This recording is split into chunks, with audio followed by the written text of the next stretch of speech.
Now we know the positions of the maxima and minima, but the light intensity is a smooth function that varies continuously with your position along the screen. We want to find the equation for the intensity of the light at any point in the interference pattern. The thing we start with is that the electric field of each wave can be shown as a sine function, as we've seen before.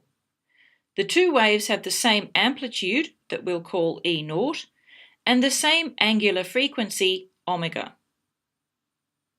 Then the total magnitude of the electric field at any point on the screen is the superposition of the two waves, which means that we just add the functions together.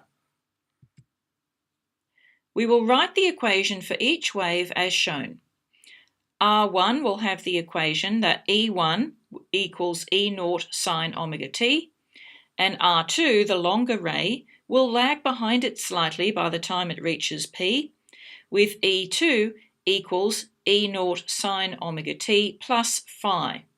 And phi here will be the phase difference between the two by the time they've reached the point P. So the phase difference depends on the path length difference between the two.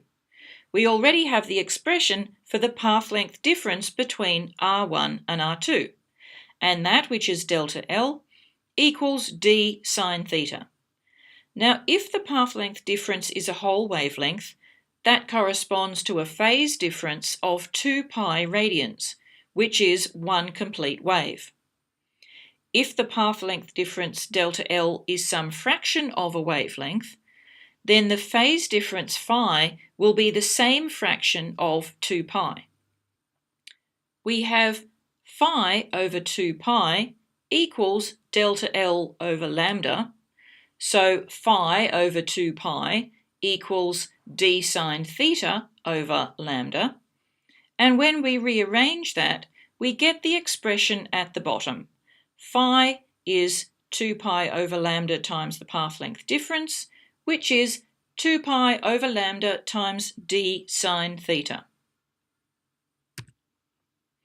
Then, by the principle of linear superposition, we just add up E1 and E2. We use a trigonometric identity that you probably did at school and then forgot to get the resultant wave as another sine function where the amplitude is multiplied by 2 and by the constant factor cos phi over 2. So we have the electric field at P is 2E0 cos phi over 2, and all of that is a constant, times sine omega t plus phi over 2. So the expression for the intensity comes from the fact that the intensity of a wave is proportional to the electric field squared. So we end up with the equation I equals I max cos squared pi d sine theta over lambda. And since we're making our assumptions that theta is very, very small, in other words, the distance to the screen is much larger than the slit spacing, we can approximate that as I equals I max cos squared pi d over lambda L times y, where y is the distance from the centre to the point that we're interested in. So this is just the form of the equation because we haven't yet found out what the maximum intensity can be. But you can see at the bottom right there a graph of a cos squared function.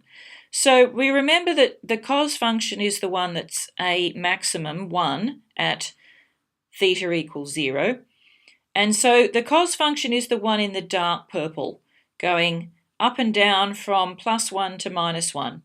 Then cos squared is a little bit narrower. It is only positive. And so it is 1 whenever the cos function was 1 or -1. And so it has a peak in the middle, and then it has equally spaced peaks. The final equation for the intensity of the light is shown. We see that I is 4I0 cos squared a half phi, and phi, we remember, is 2 pi over lambda times d sine theta. So the amplitude of the resultant is actually 4 times the amplitude of the light from one of the slits on its own. Remember, the intensity is E squared, and so we have double the amplitude of the electric field. That makes 4 times the intensity.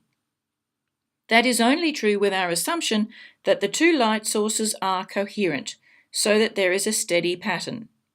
If the two sources were incoherent, which means no fixed phase relationship between them, there would be no fringe pattern, and the intensity would have the uniform value 2I0, as shown by the dotted line on the graph.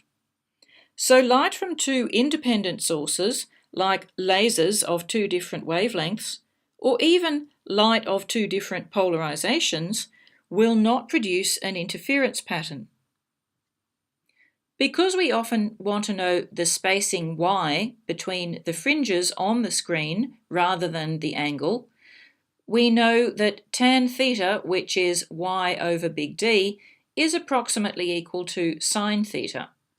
Now, that means we can simplify the intensity equation slightly to I is I0 cos squared pi d over lambda big D times y.